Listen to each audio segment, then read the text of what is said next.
sonnera, les morts et les vivants entendront. Ça ne sera pas tous les morts et ça ne sera pas tous les vivants. Il n'y a que les morts qui sont morts en Christ. Ils seront scellés par le Seigneur. Ils auront appartenu au corps de Christ. C'est ceux-là qui entendront les morts. Ils entendront le son de la trompette. Et les vivants, c'est pour que les vivants qui seront en Christ, c'est que ils seront scellés par le son de Dieu. Là, c'est la première action. Si nous n'avons pas le Saint-Esprit, nous pouvons tout faire. Ça n'aura pas de sens. Tu peux travailler. Travaille avec toutes les puissances. Pas même ceux qui sont des Et milliers. là, ça sera toi. Ça ne sera pas Dieu. Dieu, pour se révéler dans l'homme, le seul moyen par lequel il s'identifie à l'homme, c'est le Saint-Esprit qui fait de nous enfants de Dieu, qui nous incorpore dans l'église corps de Christ. Et la deuxième chose dans cette première action, le Saint-Esprit, c'est comme un gage. C'est comme un acompte. Un gage, c'est en des termes très simples. C'est comme qui fonde un lango. Là, vous allez comprendre, tout le monde a compris. Qui fonde un lango, ça veut dire quoi? Un jeune homme, il a besoin de se marier. Pendant qu'il marche en ville, ou il marche dans le quartier, ou il passe par une église, il voit une jolie demoiselle.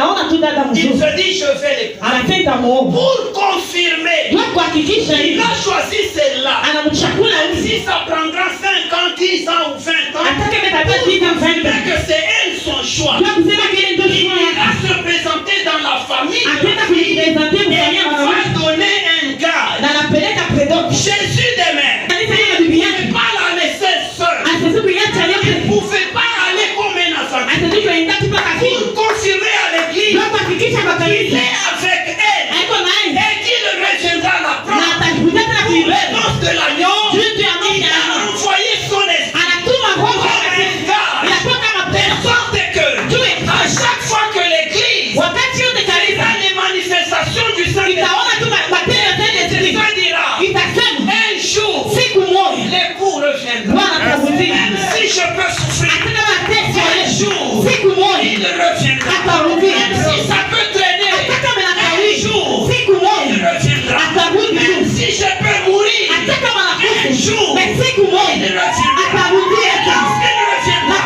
Il me prendra avec. Je vivrai pour l'éternité.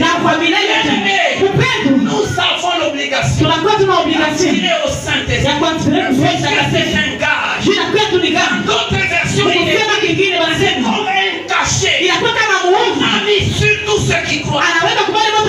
Dans l'ancienne alliance, les lois de l'ancienne alliance, ils voulaient confirmer une destinée.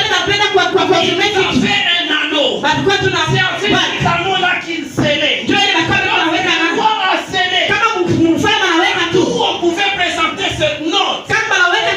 Le signe de l'anneau du roi. Ça ne peut pas être douté. Ça ne peut pas être rejeté. Tout le monde devait accepter. Même le Christ, pour confirmer qu'il est avec nous, nous a scellé par son esprit. C'est que partout où nous pouvons, même si c'est dans le monde de ténèbres, là on nous verra. Marcher du Saint-Esprit, on pourra te dire qu'il n'y a pas ta place. Non, frère, ta connexion n'est pas en place. Tu ne peux pas être accepté. Alléluia. Le Saint-Esprit, c'est le son de l'alliance de Christ. Tu sais, des fois les démons agissent en toi parce qu'on a tous scellé. par le Saint-Esprit. Mais toi, celui qui n'est pas scellé par le Saint-Esprit, On va te dire. Les sorciers te regardent et te disent, ah, lui n'a pas de vêtements. Il n'a rien sur lui. Puisque tu n'as rien. Tu vas voir la quitte. Mais si tu es scellé par le Saint-Esprit. Mais quand on a pris la tour à voir, les sorciers t'observent. même dans le quartier, ils vont te dire. Même dans le quartier, ils vont te dire.